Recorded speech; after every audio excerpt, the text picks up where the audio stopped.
इस कार्यक्रम के पुण्यार्जक हैं श्री विमल चंद जैन, विनोद जैन, डॉक्टर विशाली जैन, डॉक्टर सोनिया जैन, तिलक जैन एवं बड़जात्या परिवार, दुर्ग, छत्तीसगढ़। सबके मन में ये प्रश्न होता है कि हमारे भगवान तो वीतरागी हैं, राग देश से रहित हैं, न भक्तों से प्रसन्न होते हैं, न भक्तों पर रोष करते हैं, वो तो वीतरागी हैं। जब वीतरागी हैं तो हमें कुछ देते हैं या नहीं हैं? तो हे राजा श्रेयांश, हमारे भगवान वीतरागी जरूर हैं, हमारे भगवान करता नहीं है, हमारे भगवान धरता भी नहीं है, हमारे भगवान हरता भी नहीं है, लेकिन हमारे भगवान दाता है। हमारे भगवान दाता है, इसलिए हमारे वीतराग भगवान जो हम चाहते हैं वो हमें सब कुछ मिलता है। इसलिए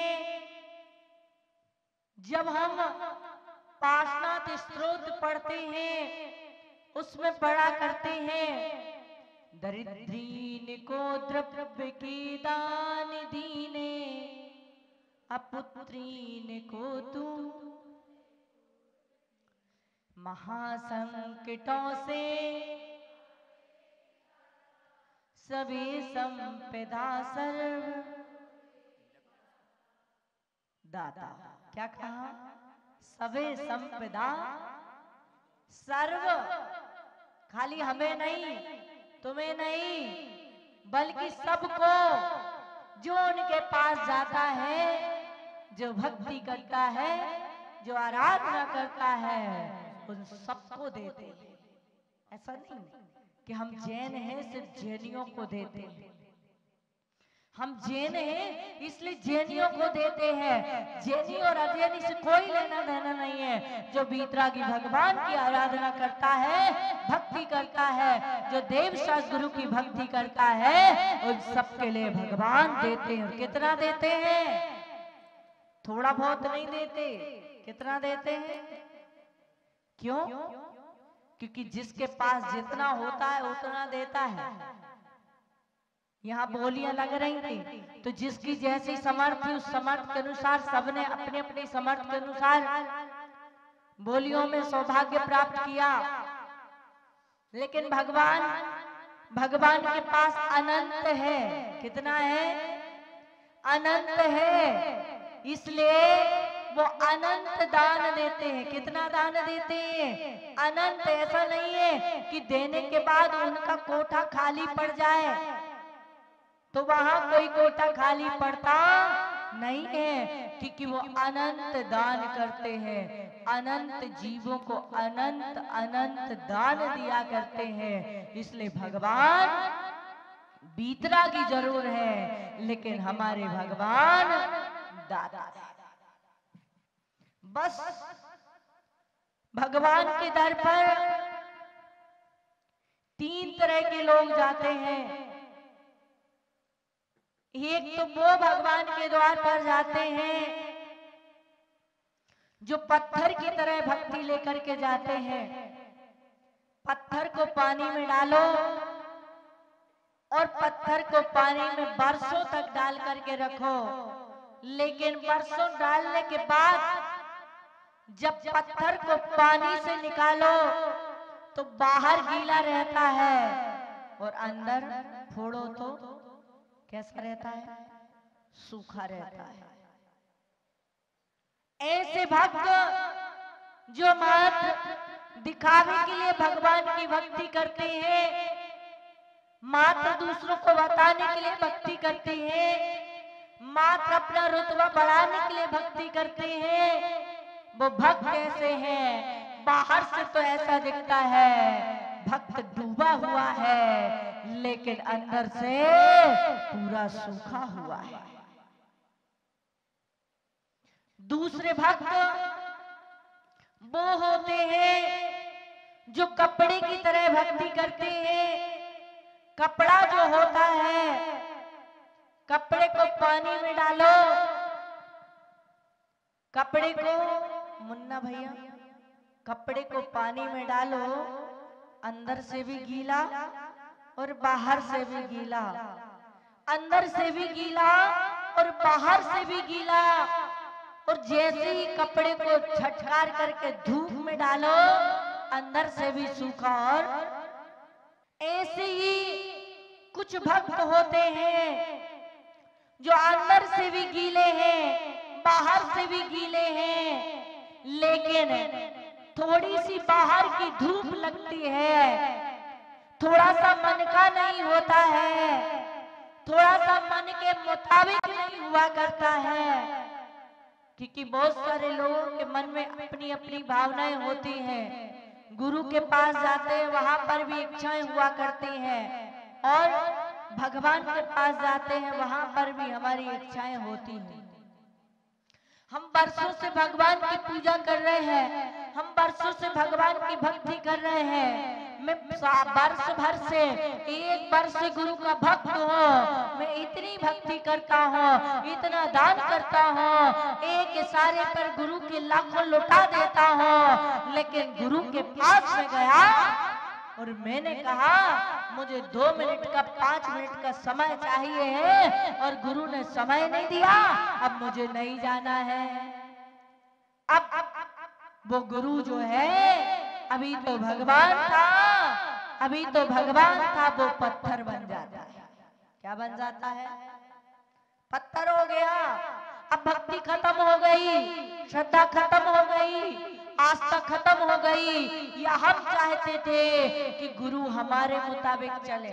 शिष्य और भक्त में इतना ही अंतर होता है, शिष्य और भक्त में इतना ही अंतर होता है। भक्त हमेशा गुरु को अपने अनुसार चलाना चाहता है, और शिष्य हमेशा गुरु के अनुसार चलता है। इसलिए भक्त पार हो ना हो, शिष्य भाव से पार हो जाता है। क्यों? क्योंकि वो गुरु के अनुसार चलता है।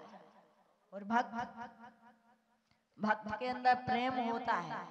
क्या आकाश भैया? भक्त के अंदर प्रेम होता है, और शिष्य के अंदर श्रद्धा होती है। क्या?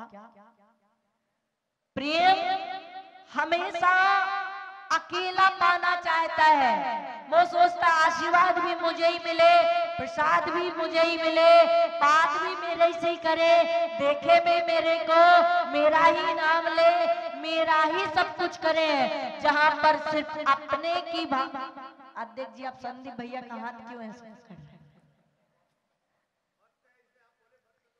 अच्छा, भक्त है, हम तो समझते हैं कि शिष्य है, क्योंकि आज तक के 4 महीने के रिकॉर्ड में कभी उन्होंने अपनी बात को मेरे ऊपर नहीं थोपा।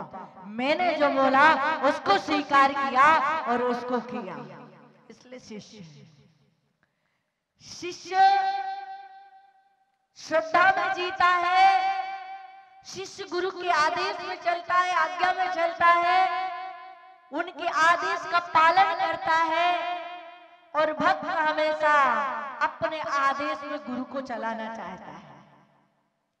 वो हमेशा अपनी मान्यता को, अपनी बात को गुरु के ऊपर थोपना चाहता है। और यदि उसकी बात को गुरु स्वीकार नहीं करते हैं, उसकी बात को नहीं मानते हैं, तो 1 मिनट में वो क्या हो जाता है? साइड हो जाता है। अब मेरे वो कोई गुरु नहीं है। अरे गुरु तो छोड़ दो, यदि भगवान की भी वो भक्ति करता है, भगवान की आराधना करता है, खूब भक्ति करता है, लेकिन सोचता है कि मेरा ये बिजनेस है, ये मेरा काम है, ये हो जाए और नहीं होता है, तो वो क्या हो जाता है? भगवान के प्रति भी उसकी श्रद्धा समाप्त हो जाती है। हमको ऐसे शिष्य, ऐसे भक्त नहीं बनना है। हमें ऐसे बनना है जो कपड़े की तरह है, अंदर से भी गीले, बाहर से भी गीले, बाहर से लोगों को लगेगा कितना बड़ा भक्त है, कितना बड़ा धर्मात्मा है, लेकिन उसको तो आप यही कह सकते हैं कि बगला भगत। बगला एक टांग पे खड़ा रहता है, लोग समझते हैं इससे बड़ा तो ध्यानी और कोई दुनिया में नहीं, इससे बड़ा और कोई दुनिया में नहीं है। लेकिन उसका ध्यान यदि कहीं होता है तो किस में होता है? किस में होता है? मछली को पकड़ने में होता है। तो वो भक्त जो अंदर से भी भीगा है, बाहर से भी भीगा है, अंदर से भी बहुत होशियार है। थोड़ी देर हो जाती उसने सोचते कि सबका ध्यान कहीं दूसरी जगह है, मेरे से हट गया है, तो आ जाता है अपना ध्यान अपनी तरफ ध्यान को आकर्षित। इसके अंदर बहुत बड़ा गुण है, सारे लोगों का ध्यान अपनी तरफ आकर्षित कर लेता है। थोड़ी सी चकाचौंध, थोड़ी सी बाहर की धूप, थोड़ा सा अपने से ज्यादा कोई महत्व देने वाला मिल गया, उसके पीछे लग जाएगा। अब वो मेरे गुरु, ये मेरे पत्थर। ये होता है कपड़े की तरह भक्ति करने वाला। तीसरा वो होता है जो शक्कर की तरह भक्ति करता है। किसकी तरह? शक्कर की तरह। शक्कर की तरह भक्ति। शक्कर को पानी में डालो, शक्कर शक्कर नहीं रहती। शक्कर अपने स्वरूप को क्या कर देती है? समाप्त कर देती है और उस पानी को भी मीठा कर देती है। ऐसी ही जो भक्त होता है अपने अस्तित्व को समाप्त करता है, वो कहता है जिसमें तेरी रजा है उसी में मुझको मजा है। जिसमें तेरी रजा है उसी में मुझको मजा है, उसी में आनंद आने लगता है। बस सुख दे या दुख दे, सुख देगा तो प्रसाद समझ के स्वीकार करूंगा, और दुख देगा उसे आपकी कृपा समझूंगा, क्योंकि जो भी मिला है वो मेरे पूर्व कर्म के फल से मिला है। इसलिए मेरी श्रद्धा खत्म नहीं होगी, मेरी भक्ति खत्म नहीं होगी। आपने उस दिन नाटक देखा था धनंजय सेठ का। सेठ धनंजय जब हुए, जिन भक्ति में चोर और जिन भक्ति के जोर से हुआ विषधर का विष दूर।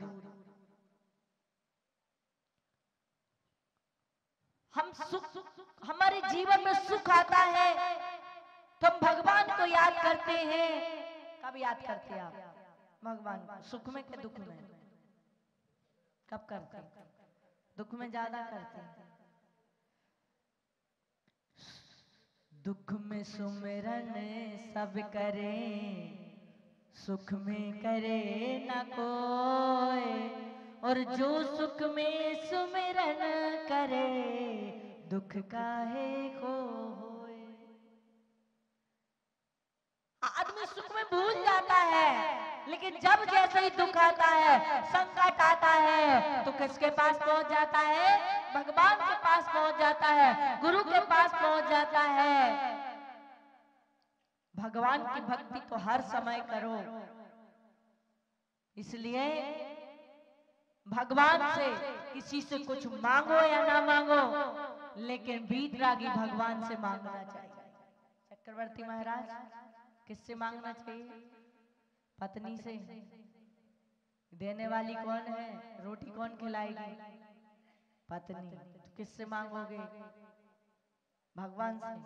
भगवान मुझे रोटी दे दो। यदि किसी से मांगना है, कभी आपके जीवन में दुख आए, आपके जीवन में कष्ट आए, आपके जीवन में संकट आए, तो भगवान के चरणों में जाना और भगवान के चरणों में बैठना। दूसरे के पास दुख सुनाने जाओगे तो आपके लिए क्या करेगा वो? आपकी भाषा में क्या बोलते हैं? जले में वो आपको सुख नहीं देगा, बल्कि आपके लिए ऐसा कुछ बोलेगा कि आपको दुख ही महसूस कराएगा। इसलिए आप किसी संसारी से अपना दुख रोने मत जाना। यदि दुखी रोना है तो भीतरागी भगवान के सामने रोना, भगवान से कहना दुख खो। क्या कहना, क्या कहना, क्या कहना, कम मत खो। क्योंकि दुख जब हटेगा तो भगवान की भक्ति में मन लगेगा। दुख जब हटेगा भगवान की भक्ति में मन लगेगा, और जब भगवान की भक्ति में मन लगेगा तो कर्मों का नाश होगा। दुख कितने तरह के होते हैं, बहुत तरह के। किसी की पत्नी से नहीं बन रही है, किसी की बच्चे से नहीं बन रही है, किसी की दुकान नहीं चल रही है, किसी का लड़ाई है, किसी का कोर्ट केस है, अनेक अनेक तरह के। किसी का व्यापार नहीं चल रहा है, किसी को शरीर की बीमारी है। भक्तामृत स्तोत्र में मानतुंग आचार्य महाराज ने एक एक कड़ा, एक एक दुख को दूर करने के लिए बताया है। यदि आप श्रद्धा से, भक्ति से 48 दिन तक लगातार एक कड़वा, एक कड़ा, 4 लाइनें, जो आपको तकलीफ है, जो कष्ट है, जो पीड़ा है, यदि 48 दिन तक एकाग्रता के साथ मन से एक स्थान पर दीपक जला करके, कलश रख करके, यदि उस कड़े को आप 48 दिन तक अनवरत पढ़ते हैं, 48 बार 48 दिन तक पढ़ते हैं, ऐसा कोई दुख नहीं है, ऐसी कोई तकलीफ नहीं है जो आपकी दूर ना हो जाए। इसलिए भगवान के पास जाओ तो कहना दुख खो, कम खो, वही लाहो, सुगई गमणम। क्योंकि बोधि, अच्छी बुद्धि आएगी तो अच्छे कार्य करने में मन लगेगा। देखें, इस कार्यक्रम के पुण्यार्जक थे श्री विमल चंद जैन, विनोद जैन, डॉक्टर विशाली जैन, डॉक्टर सोनिया जैन, तिलक जैन एवं बड़जात्या परिवार, दुर्ग, छत्तीसगढ़।